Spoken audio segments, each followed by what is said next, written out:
Hello YouTube, welcome to another one of my Duel Links videos. Today we're trying out an old meta, a meta that probably needs no introduction, and that is Relinqushed.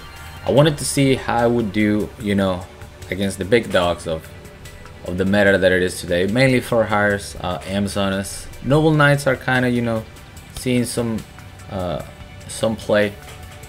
And yeah, so I just built it. I just realized that this deck is quick math, 18 ultra rares are in this deck. The only two non-ultra rare cards are Black Illusion Ritual, which is kind of insane. So obviously it's not going to be a cheap deck. It's not going to be a deck that will be accessible for everyone. But it was a fun deck nonetheless. Relinquished, very strong. Again, no introduction. We're going to run two of them as the boss monsters, along with the two rituals.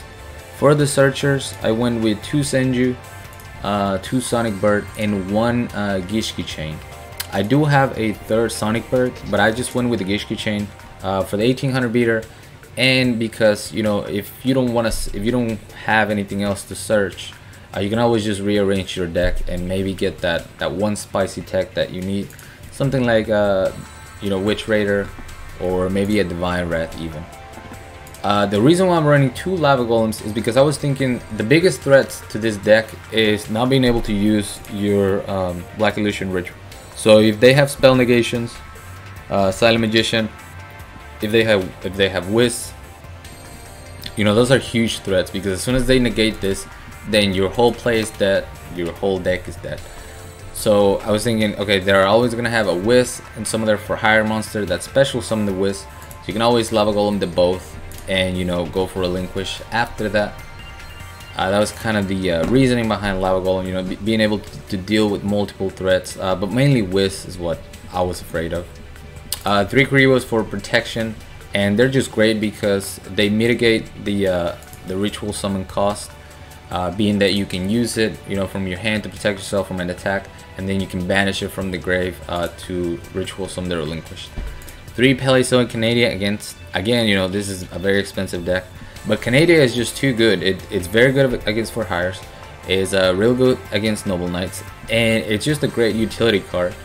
If you bring one back, from the graveyard after you activate another trap, or your opponent activates a trap, you can always use that for your Relinquish. You can use it to tribute summon the Vision Hero Witch Raider to get rid of all the back row.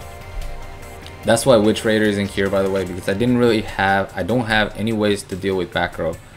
I didn't want to go the Cosmic Cyclone route and stuff like that, because I'm running Mind Scan, to kind of make good decisions as far as should I push right now, should I wait it out, play around certain cards, because your Relinquish is very valuable. It's going to cost you at least 2 cards, the ritual and the card if you have the Kuribo engraved, 3 if you don't have the Kuribo engraved.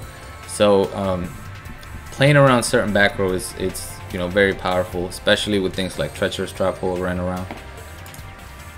And then last but not least, Divine Wrath. Again, another big counter for hires. Usually for hires, they summon a monster, they activate their effect immediately. And one thing that's very devastating is that a lot of for hire players, and it just blows my mind, because they're using that deck every single day, and they still try to bring back their monster with Mayhem for hire and activate the effect again. And every time they do that, it's such a huge minus for them. They're wasting their Mayhem, and then they're gonna lose the monster, probably by battle. So Divine Wrath, super devastating. And some of these duels, we'll go ahead and get into the duels. Some of these duels I didn't get Relinquish out because I didn't need to, and Divine Wrath, Canadia were just putting in the work, and then it almost became like a beater deck. So I guess those are just really strong techs in general that you can use. We're gonna start things off with a Valiant Prowler. I think this was for hire. I got Mind Scan again just so I can play around back row and things like that. We're gonna see the double back row right away. I set my Divine Wrath and my Canadia. Go ahead and get my Black Illusion Ritual, hitting for 1400. And now I can see the back row. Huge misplay here. This was not the best for a hire player ever. He should have activated Hatred immediately. I mean, that's a no-brainer. He goes ahead and summons Beat, so I do the obvious, use my Canadia on the Beat. Now he has to end turn I do have to play around Treacherous Trap Hole. I don't think he realized what skill I was running because he set a second Hate Grenade as a bluff, which I'm not worried about. He goes for the Treacherous Trap Hole, and this is great because now I have my Relinqushed, and you know, I didn't have to just summon my Relinquish and sacrifice it to a Treacherous Trap Hole. He used it just on my Sonic Bird, still gave me a 1200 beater in Canada. So he's going to take some damage. Goes for the Hate Grenade. This time he's making the right play. Goes for the beat. I cannot negate that. But he doesn't really have anything other than that. He has to use his Forbidden Chalice just to get over my Canada, and at that point it was game over. Too many cards, you know, too many card advantage for me. I use my Karibo. I go for the Black Illusion Ritual, and we see the immediate scoop. I could have also, you know, just set my 2 traps, summon my hero, destroy the Hate Grenade that wasn't even a threat, and just gotten game that way. But I wanted to style on them, use the Relinquish. Unfortunately, he didn't let me. He scooped it up before then. We have a Joy Wheeler, and this was another duel in which I unfortunately did not get Relinquish out. And there was one card. One card won me this entire duel, and that's just like one of, but 3 Paleozoic Canada is the reason why I won this duel. So we're gonna go up against Noble Knights. Pretty good, you know, opening hand. Noble Arms of Destiny and a dry stand. You know, to go into a dry stand. So I'm gonna go ahead and search my deck, get my Relinquished out. Set Canada, set Divine Wrath. We're gonna see, and this is really important. This is why I love when I play Mind Scan, and then I have, you know, I miss it when I don't play it. But we know Glory of the Noble Knights, so we know exactly what the back row is. We don't have to worry about playing around it. And when he enters the battle phase, I can use my Canada. He's gonna be able to get his equipped spell back, but at least we're getting rid of Dry Stand. And because I pick up another, you know, I have another Senju, I can actually leave his field to just 1 Madrar. And not only that, I pick up a second Canada. I go for the Divine Wrath. I knew his monster wouldn't be destroyed here, but I didn't want him to summon another Dry Stand. I wanted the Dry Stand to stay in the deck. So I threw away one of my Relinquish. Unfortunately for me, he already had a Dry Stand. So I'm forced to use my Karibo and my Canada. And again, I'm going to use the Karibo on this so that I can kill it, you know, with the 1200 defense. And I'm going to use my Canada on the Dry Stand, which is the quote-unquote threat. You know, if he were to activate Glory of the Noble Knights and equip something to Dry Stand, that's how he destroys something that I have. I'm also going to get a Canada on the field, 1200 attack monster. I pick up a third Canada, which at this point, it's almost unfair for him. You know, he goes last chapter of the Noble Knights. Summons a Dry Stand. He's finally able to destroy one of my monsters. But once again, I'm just going to replenish that monster with another Canada. And I'm going to flip his Dry Stand face down, which is going to make him lose his equip spell.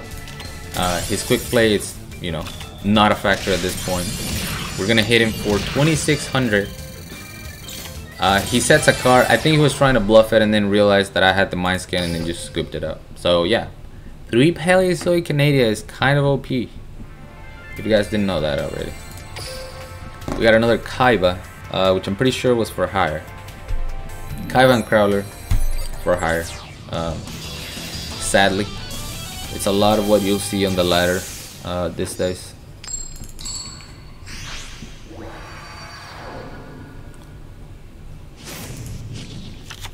Duel. 2 Lava Golem, not the greatest hand, but we do have a Sonic Bird. And anytime I open one of my searchers, I'm always happy about that because it's gonna be a +1, and you know, it's a lot better than just drawing into your ritual stuff right away.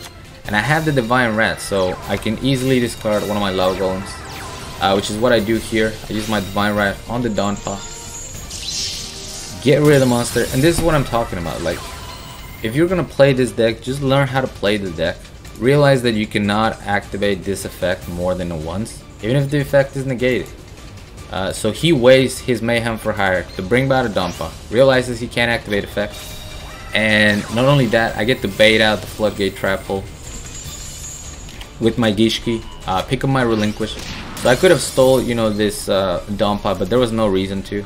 I was waiting for him to summon something bigger, maybe summon 2 monsters so I could Lava Golem. We're gonna see the Econ. summon another Sonic Bird, pick up another Black Illusion Ritual. And this is, you know, what I love about Gishki Chain and Mind Scan. Like, I'm able to make so many plays ahead. Like, I knew I wanted a Divine Wrath. You know, that's something that doesn't show in the replay, but basically I searched my Relinquish, I placed the Divine Wrath, and then I placed the Sonic Bird. So now I have an extra, you know, Black Illusion Ritual that I can discard with my Divine Wrath. He's gonna be forced to use his enemy controller on one of my Sonic Birds. We're gonna see Dompa summon once again. I negate it, and then it's game over. So another replay where I didn't go into Relinquish, but you know, Relinquish is still an important part of the deck. There's always that threat. I always had, you know, a backup plan, and just the raw searches, you know, the raw pluses helped me win that game with the Divine Rats.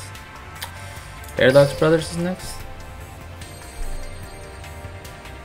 I promise you, you will see Relinquish before the duel is over, before the replay is over.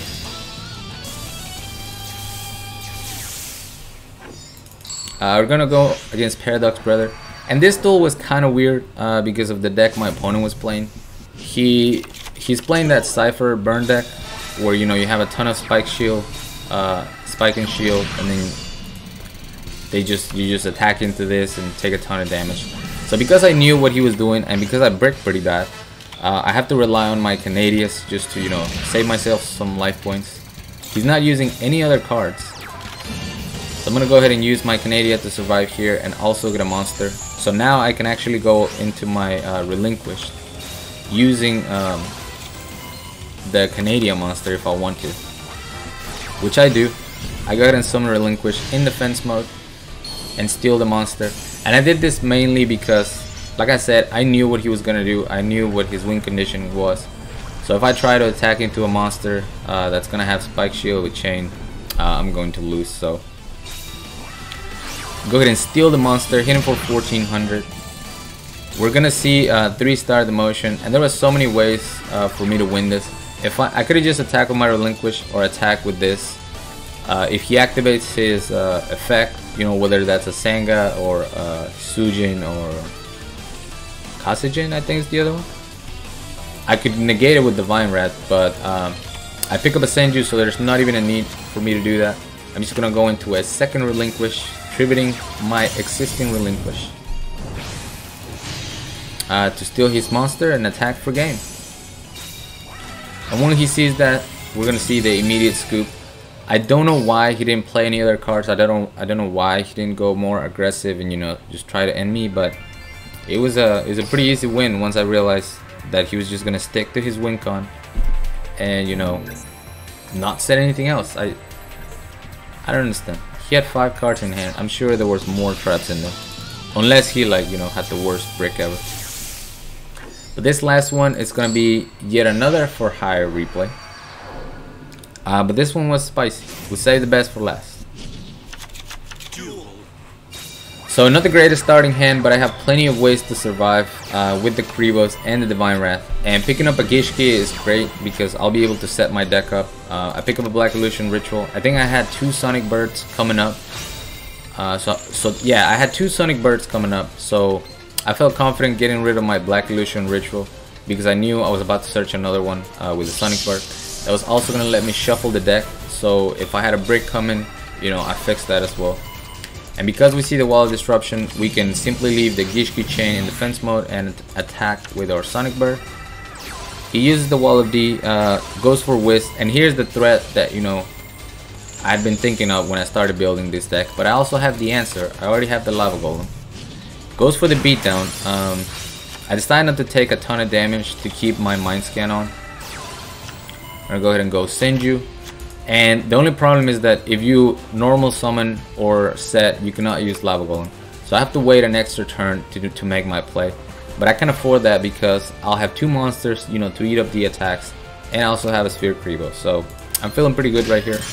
We're gonna get rid of his seal. Beat goes for beatdown. I use my Sphere Kribo, lose my Senju.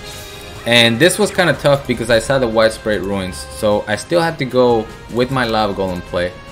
but unfortunately I wasn't going to be able to deal any damage because of you know, the widespread. So instead I just used my Relinquish.